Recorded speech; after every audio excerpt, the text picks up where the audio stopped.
Hello, new moms and moms-to-be. Today we're tackling a common challenge, teething.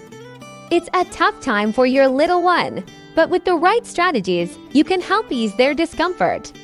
Let's start with safe and effective remedies. First, chilled teething rings. The cold numbs the gums, providing relief. Make sure they're BPA-free and filled with water or gel.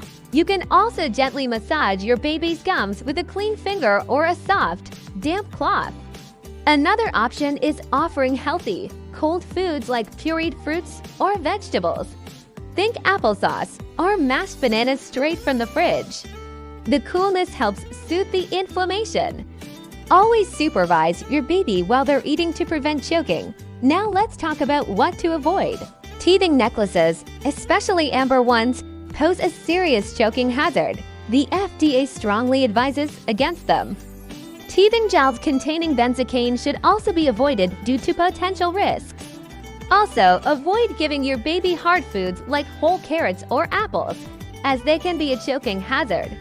Hard rusks should also be avoided as they can be a choking hazard and often contain hidden sugars. Stay away from using alcohol to rub on your baby's gums.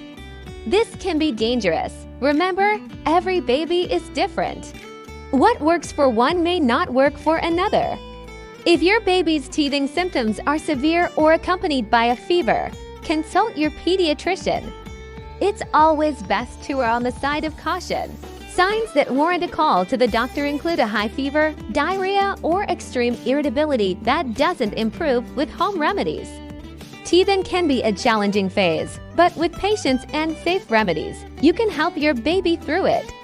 Thanks for watching. Don't forget to like and subscribe for more parenting tips. Video closes with a shot of the friendly pediatrician or mother smiling at the camera. The gentle, calming music fades out.